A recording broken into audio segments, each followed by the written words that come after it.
Imagine un pays où un simple tampon peut décider de ta vie. Un cadenas se ferme, un dossier disparaît, et ton nom aussi. Aujourd'hui, on ouvre les archives de 5 régimes. Staline, Mao, Pol Pot, Pinochet, Mobutu. Pas pour faire un top choc, pour comprendre les mécanismes. Crise, propagande, police politique, culte du chef, purge.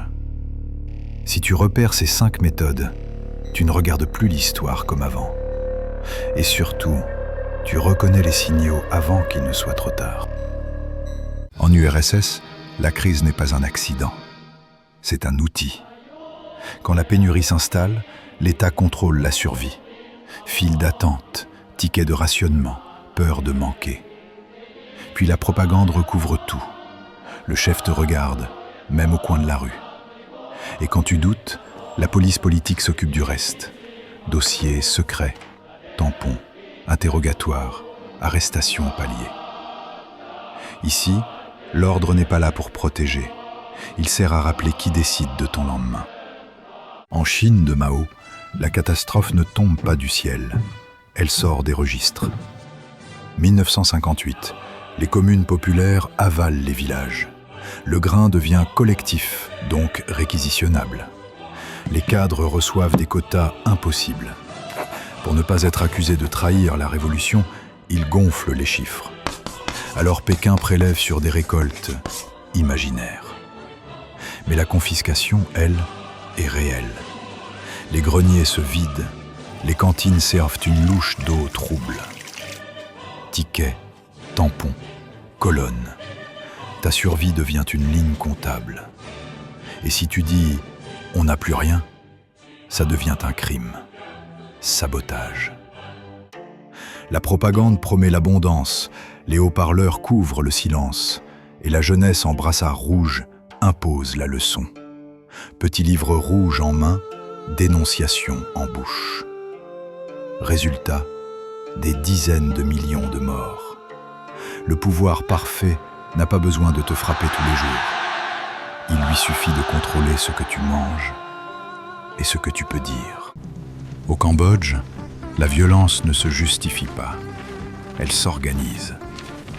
Ici, le pouvoir ne porte pas de visage. Il s'appelle Angkar. Angkar signifie l'organisation. Une entité invisible, omniprésente, à laquelle on obéit sans jamais la voir.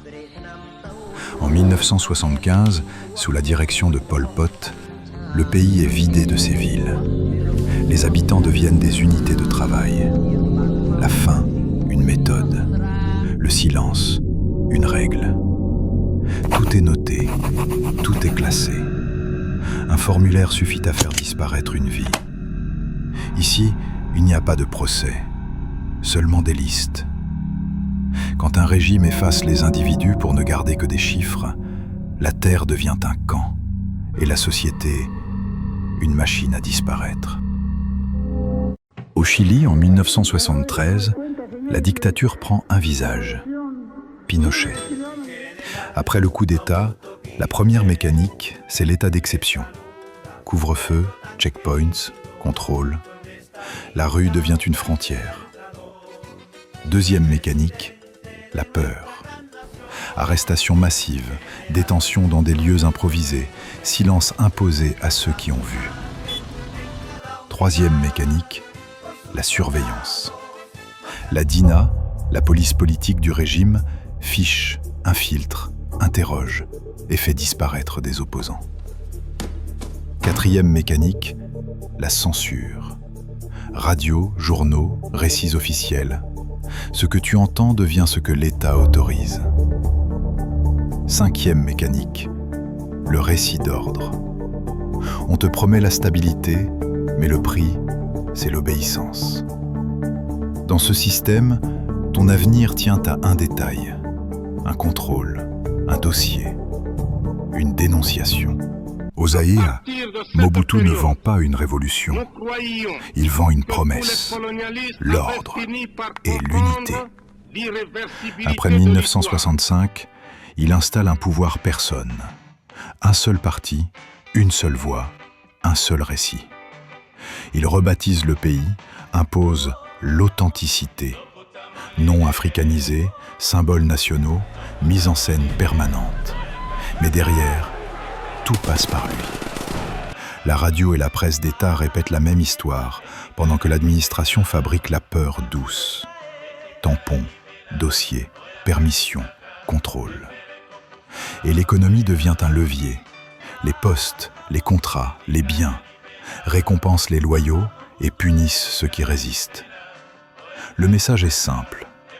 On te promet la stabilité, mais ton avenir tient à un chef, un papier, un appel, une faveur. 5 régimes, 5 contextes, un même résultat. Le pouvoir s'installe, puis il verrouille tout ce qui compte. Staline, Mao, Pol Pot, Pinochet, Mobutu. Les décors changent, la méthode reste. Alors dis-moi, c'est quoi pour toi le premier signe qu'un pays glisse du côté dangereux? Like, abonne-toi et à bientôt sur Voyage dans l'Histoire.